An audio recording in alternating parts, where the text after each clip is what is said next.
kompetensi dan kompetensi dasar. Di sini saya akan menjelaskan bagaimana cara pembuatan standar kompetensi dan kompetensi dasar. Yang pertama, kita harus mengetahui apa itu standar kompetensi.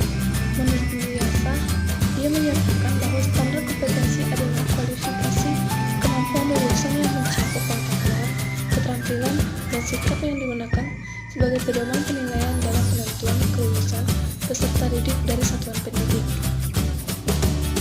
Contoh standar kompetensi yang saya buat adalah seperti yang terlihat pada tabel, bahwa standar kompetensi yang saya buat yaitu pembuatan pola model sekolah atau DAPI. Setelah kita membuat standar kompetensi, kita kemudian membuat kompetensi dasar. Kompetensi dasar menurut Permendikbud Nomor 24 Tahun 2016 yang menyatakan bahwa kompetensi dasar merupakan kemampuan yang materi pembelajaran minimal yang harus dicapai peserta didik untuk suatu mata pelajaran pada masing-masing satuan pendidikan yang mengacu pada kompetensi inti. Seperti yang terlihat pada tabel, juga kompetensi dasar yang saya buat yaitu menjelaskan pengertian drafting. Di sini kita akan mencari penjelasan apa itu drafting.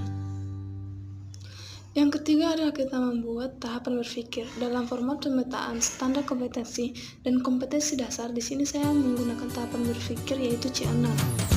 C6 di sini berarti adalah penilaian seperti membandingkan, menyimpulkan, menilai, mengarahkan, mengkritik, menimbang, memutuskan, memisahkan, memprediksi, memperjelas, menugaskan, menafsirkan, mempertahankan, memerinci, mengukur, merangkum, membuktikan, memvalidasi, mengetes, mendukung, memilih, dan memproyeksikan. Setelah tahapan berpikir, di sini saya akan membuat indikator pencapaian dalam kompetensi, di mana indikator pencapaian kompetensi adalah perilaku yang dapat diukur atau diobservasi untuk menunjukkan ketercapaian kompetensi dasar tertentu. Indikator merupakan ciri-ciri atau tanda-tanda yang menunjukkan penguasaan kompetensi dasar oleh peserta didik. Pada tabel saya membuat indikator pencapaian yang pertama. Yang pertama yaitu mampu menjelaskan maksud dan tujuan drafting. Dan yang kedua yaitu mampu menjabarkan arah-arah dan bahan pada pembuatan pola pada respon.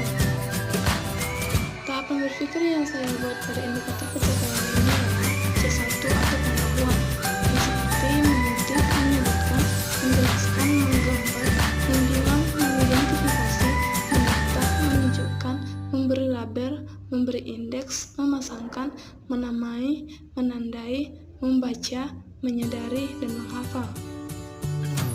Selanjutnya di sini kita akan membuat materi pokok. Bahwa materi pokok adalah pokok-pokok materi pembelajaran yang harus dipelajari siswa sebagai sarana pencapaian kompetensi dan yang akan dinilai dengan menggunakan instrumen penilaian yang disusun berdasarkan indikator pencapaian belajar. Seperti yang terlihat pada tabel, di sini saya membuat materi pokok pada kompetensi dasar yang pertama yaitu pengenalan drafting dan alat bahan pada pembuatan pola drafting. Yang kemudian saya akan membuat ruang lingkup. Ruang lingkup ini adalah berdasarkan penjelasan pasal 5 ayat 1 pada peraturan pemerintah RI nomor 32 tahun 2013 sebagai pengganti peraturan pemerintah nomor 19 tahun 2005 tentang standar usaha pendidikan, maka yang dimaksud dengan lingkup materi adalah batasan kedalaman muatan yang menjabarkan ke dalam kurikulum untuk setiap satuan pendidikan dan program pendidikan. Dan yang terakhir adalah kita akan menentukan alokasi waktu yang digunakan selama pembelajaran. Di sini saya mengalokasi waktu yaitu 16 kali pertemuan dikali